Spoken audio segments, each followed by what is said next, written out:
আসসালামু আলাইকুম guys, it's me Shammi Suba and welcome to another new blog. Sari পরে ঘুরতে কার না ভালো লাগে, আর আশা করি আমাদের আউটফিট দেখে আপনারা বুঝে গেছেন যেটা ছিল আমাদের পয়লা বৈশাখের ব্লগ। হ্যাঁ, ঠিক ধরেছেন, এটা আসলে আমাদের বৈশাখের ব্লগ। যদিও অনেকদিন পরে শেয়ার করলাম, একটু লেট হয়ে গেল। ইদানিং কেন যেন সব কিছুতে বড্ড লেট হয়, কেন যেন এখন আর ভিডিও এডিট করে আপলোড করার টাইম হয় না। দ্যাটস ওয়াই প্রত্যেকটা ভ্লগ একটু একটু লেটে লেটে আপলোড করা হয় রিসেন্টলি। ফার্স্ট বৈশাখ, কারণ গত 5 বছরে কখনো আমাদের জীবনে কোনো বৈশাখ আসেনি। করোনা ভাইরাস আর বিভিন্ন রমজানের কারণে আমরা কখনো বৈশাখ করতে পারিনি। আমার এখনো মনে আছে 5 বছর আগে 2019 সালে যে বৈশাখটা ছিল আমাদের লাইফে, সেই বৈশাখের দিন আমার শ্বশুরবাড়ি থেকে আমাকে প্রথমবার তারা দেখতে আসে, অ্যান্ড ঠিক ওই দিনটাতে আমাদের বিয়ের ডেট ফাইনাল হয়। আর ওই বৈশাখটা আমার লাইফে যতটা স্পেশাল ছিল, তারপরে আমি মনে করি এই বৈশাখটা আমার লাইফে স্পেশাল। কেননা ওই বৈশাখের পরে আমার লাইফে কোনো বৈশাখ আসেনি।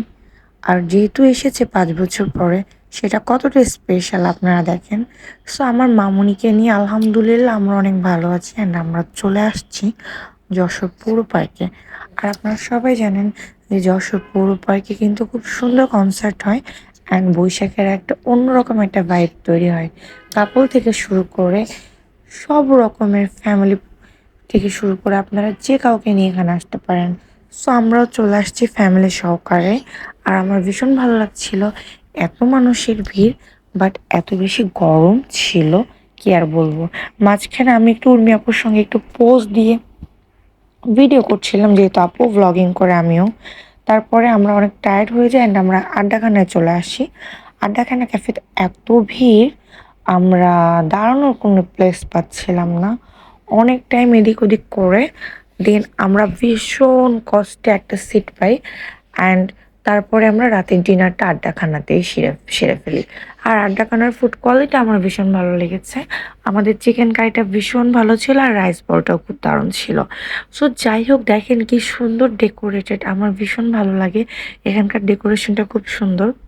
খেতে খেতে আমার ভিডিও করার কথা মনেই ছিল না। তারপর আর কি ক্যামেরাম্যান ভাইয়া ছিল, ভাইয়াকে বললাম আমার একটা ভিডিও করে দেন।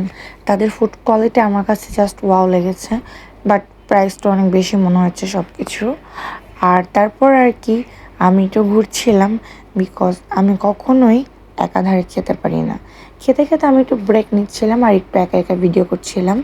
যেহেতু তানভীর অলওয়েজ তার মেয়ের দায়িত্ব নেয়, মেয়েকে খাওয়ানো, নিজের খাওয়া। সো ক্যামেরাম্যানের অভাব হলে কি আর করার, নিজের ভিডিও, নিজের ভ্লগ, নিজের কাজটা তো নিজেকেই করতে হবে, তাই না? এটা তো আর কেউ করে দেবে না। সো যাই হোক, আমি মাঝখানে একটু আমার বরকে একটু ডিস্টার্ব করছিলাম, বাট এই ধরনের ডিস্টার্বে সে অনেক হ্যাপি থাকে, এটা আমি অলওয়েজ খেয়াল করেছি। তারপর আমি আবারও খাওয়া শুরু করি, অ্যান্ড খেতে খেতে আমরা এখন ব্লগটা এখানেই শেষ করবো। টাটা।